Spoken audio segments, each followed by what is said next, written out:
Yo soy Joaquín Rey y esto es La Voz del 21. Este miércoles el quinto juzgado de familia de Lima iniciará las audiencias para resolver si es que Vicente Pastor, ex estudiante del colegio Markham, es responsable de la presunta violación de la ciudadana americana Mackenzie Severns. Recordemos que este es un caso que fue desestimado por la Fiscalía en una primera instancia, pero que finalmente ha sido judicializado y que este miércoles pasará a la fase oral. Este caso podría determinar una prisión de hasta 6 años para el ciudadano peruano Vicente Pastor, de modo que es un asunto de gravedad y, como corresponde al rigor periodístico, hay que escuchar a las dos versiones. En este momento vamos a hacer un enlace telefónico con Trinka Porrata. Ella es una ex policía norteamericana en California, especializada en delitos relacionados al abuso de sustancias tóxicas y a violencia sexual, y es un perito de parte. Ella ha sido contratada por la familia de Vicente Pastor, de modo que es una de las partes de este juicio, pero creemos que es importante escuchar su testimonio porque ella ha analizado el caso y está convencida, tiene argumentos de que no hubo violación. Entonces vamos a escuchar su testimonio. Ms. Porrata, hi, thanks for having us. Yes. Okay, so we wanted to ask you, you have studied this case, the case of Vicente Pastor and Mackenzie Severns, and I understand that you are confident on the fact that Vicente Pastor did not commit a rape. What are the elements that lead you to that conclusion? Well, based on all of the information provided to me, I see no evidence of a drugging, and no evidence, in fact, that if it's a drug-facilitated sexual assault, you have impairment and consent issues, and there is nothing to indicate impairment. Nothing substantiates that based on the witness statements and her own statements. And then the consent issue, of course, is always difficult. But you have to consider in this case the culture of hooking up. And I don't know if Peru is familiar with it, but in America, young people engage in what is called hooking up, which is it devalues sex. You can kiss, you can give oral sex, you can touch each other and do all these things, and it's not considered real sex. Real sex, vaginal penetration, is considered a little more special.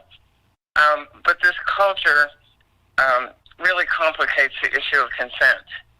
And based on her own text messages a few days later, this was part of a hooking up event, and it appears that the consent issue is very clouded by that. What do the text messages reveal? What is in the text messages?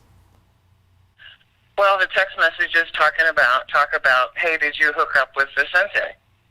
Yeah, I did.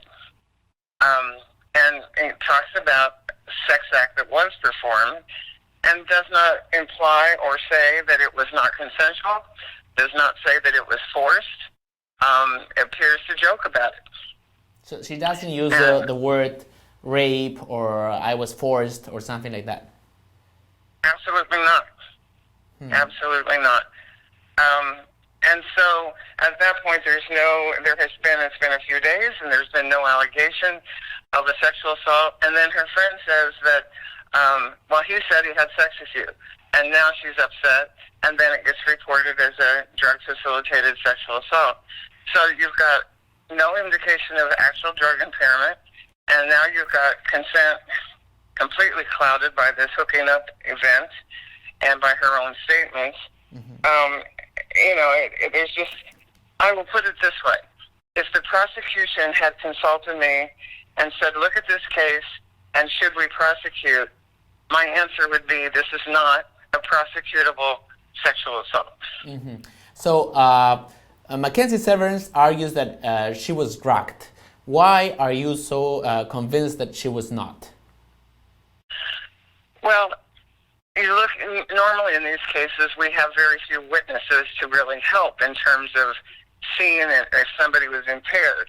In this case, we have multiple witnesses that saw them off and on throughout the event, including the housemaid, who doesn't report that she appeared in distress or was falling down drunk or anything like that. So what I do is I look at every detail of the timing and of the symptoms that the victim expresses, and I look at the question, what drug or group of drugs could cause this impairment? And the bottom line is that what is described in this particular case is not consistent with the drugs. Mm-hmm. And it's not, sure. Her own statements about alcohol are not consistent with just being too drunk. In other words, if somebody drugs you, or if you get just too drunk to give consent, it's still sexual assault. But the alcohol that she says she drank, and if you assume that the sips that she thinks were drugged were just alcohol, it is not adequate to make her too impaired to give consent. Mm-hmm. And why do you think she makes the argument that she was raped? What is the motivates her to make this accusation? Well, with hooking up, the full act of sex is still somewhat protected and guarded, and in that culture, it's okay to chit-chat about hooking up and kissing and giving an oral sex, a blowjob, and you still pretend that you didn't have sex. So the fact that he admitted to his friends that they did, that violates, her choice in making this public to her friends that they had sex. Did she ask Vicente not to talk about this to his friends or people around? Well, he said that she told him don't tell anyone, but their friends were standing outside the door at one point. They saw them go into the rooms together. They knew, something was going on, so it was hardly a secret that something was happening. So, it appears that she wasn't happy that he told, and once you report a sexual assault and claim that, it's very hard to back up and say, oh, never mind. But I take sexual assault cases very, very seriously, and I look in very, very much detail. And I don't care which way I go. I don't care who hires me. I'll tell them, your son's guilty if I thought he was, but I don't. I just think it's a very fine line, and I do everything I can to look at every detail before I make a decision. It's not something that really should be tried in the public, in the news media, unfortunately, because there's so many little details from every witness and everything that happened that you can't possibly, provide. And it's a very serious allegation, and shouldn't be used as a weapon either to cover your face for something you did that you wish you hadn't, or because you're mad because somebody told, or because you don't like somebody and you want to get them in trouble. It's a very serious allegation. But the prosecutors here in the judiciary branch in Peru, they conducted a psychological test that concluded that she was indeed raped. So this is an element that the defense, that Mackenzie Severns is using to conclude that this in fact happened. Is this enough evidence for them? Well, I read the documentation, and one of the things it said that disturbed me was that she claimed that he took the bottle of Pisco out of his pocket, that it had been opened before, but that nobody else drank out of it before or after she took 2 sips. And they stated that this was a fact. This was now accepted as a fact. That cannot be a fact. That is her opinion. She was not with him every moment before or after. So she cannot factually state that no one else drank from it before or after. That's silly. And she And has said that, like, she has factually said that. she said that nobody had drank from it before. Nobody drank. He put it back in his pocket. He put it in his pocket. Nobody drank from it afterwards. Well, I mean, that's her opinion, but that's not a fact because she wasn't present the whole time. But the prosecutor's statement accepted that as a fact and said, "This is, this therefore is true," and you can't say that. Also, the allegation, the assumption that him putting it in his pocket proved he was hiding it. Remember, they weren't supposed to have alcohol there, and yet there were three or except for the beer that was provided, and yet people talk about 3 or 4 bottles that were seen sometimes. Well, of course they hid them. If the owner came upstairs, if the owner of the house came upstairs, they put them in their pockets or hid them someplace. So, again, the fact that even if he put it in his pocket, that doesn't prove that it contains something other than alcohol. And then her behavior is not consistent with any drug. So there's nothing whatsoever that proves there was a drug involved. Nothing. Mm-hmm. So I think you mentioned some text messages, and I think that's a very important piece of evidence. So in the text messages, there is nothing that would suggest that she was involved in something she didn't want to be involved? No, it doesn't indicate that at all. And how can you reach to a final conclusion about an event that happened like between 2 persons and no one else was inside the room and they were both underage? How can you reach to a conclusion? Well, like I said, I put every little detail together, and when I look to see if there's impairment, of course that goes beyond just inside the room. You have to look at the timing because each drug has a different time phase, how long the effects last. Mm-hmm. So in other words, if I'm in the room and I get drunk with you, in a room of a party, and I get drunk and I'm acting silly, laughing, falling down, people see me and know that I was impaired. If on the other hand, I then leave the room and nobody sees me, but they haven't seen me impaired, the next time they see me, I'm not impaired. I walk out and say, "Goodbye, how are you? How next time, see you later, blah, blah, blah," and walk out the door, and I don't look impaired. It is very hard to establish that you were impaired that short time you were inside the room. And I look and see, okay, what drug could react like that? That you could be sober, you could be impaired when not being seen by anybody, and now you're sober again. And there's nothing that matches that. But even so, you have to look at even if they were, both of them were not impaired, they haven't consumed any drugs, it would still be a crime, right? A crime to have sex? I mean, yeah, to have non-consensual sex. Well, you would have to, if you don't have impairment, now you have to show a forcible sexual assault. And that doesn't mean somebody gets beaten up or whatever.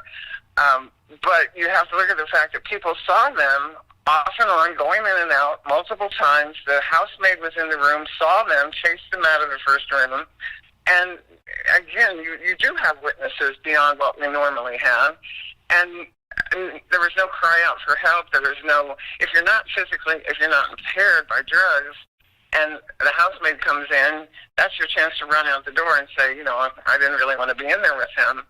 And if you were forcibly raped, of course, then your opportunity afterwards is to report it.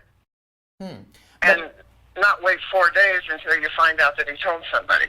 But so, you have to look at all the details, and the bottom line is, sure, it's somehow remotely possible that she didn't want to and he kept going, and you can't, it's hard to establish that, but that's, again, because you can't support it, doesn't make it true. Mm-hmm. But it could very well be the case that she didn't report that night of the day or the day after or the days after because she was probably embarrassed by this situation. Couldn't that be the case? Well, that can be the case, but again, you have to look at all of the details, and you have to look at the text messages. You have to look at the hooking up, culture.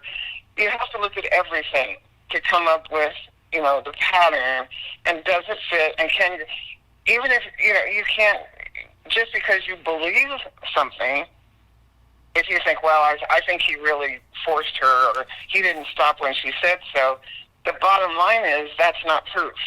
And to prosecute it in court and finding somebody guilty, you have to have a certain amount of proof. And there are too many things that work against proving this case that, are questionable. So could it be the case that she recalls being raped, but it just didn't happen? Because maybe she was drunk or drugged and she recalls something that didn't actually happen? Could that be the case? Well, if you're saying she was drunk, then then again, where's the impairment? Nobody saw her impaired. If you gave me a case where you said, okay, this young lady goes to a party, she is having fun and she takes a drink and she's having too much fun, so she takes a couple more drinks and now she's like wild and loud and she's staggering around and she's acting silly, and she goes into a room with a guy and she comes out quiet or crying or slips out the back door and nobody sees her leave, or all kinds of possibilities like that, then I could say, well, something happened in that room. Something obviously went wrong. But you don't have any of that. So while it's possible that there were moments in that room that she didn't, that happened between them that weren't appropriate, there's nothing to support that. Nothing to support that to the extent that you should put a young man in jail for it. I understand. Ms. Porrata, thank you very much for your time. It was very helpful. Okay, thank you. Thank you very much. Era entonces Trinka Porrata. Es una ex policía de Los Ángeles, especialista en crímenes vinculados al uso de alcohol y a violencia sexual, particularmente en menores de edad. Ella, hay que decirlo, es una perito de parte que ha sido contactada por los padres de Vicente Pastor, que es quien, de acuerdo a la acusación de Mackenzie Severns, habría cometido una violación sexual. Recordemos que este día miércoles el caso va a ser analizado por el 5º juzgado de familia de Lima, que deberá resolver si es que Vicente Pastor cometió el crimen de violación, lo que podría llevar a una pena de hasta 6 años. Sigan atentos a la programación de Perú 21 Televisión para tener más detalles sobre este caso. Buenas tardes.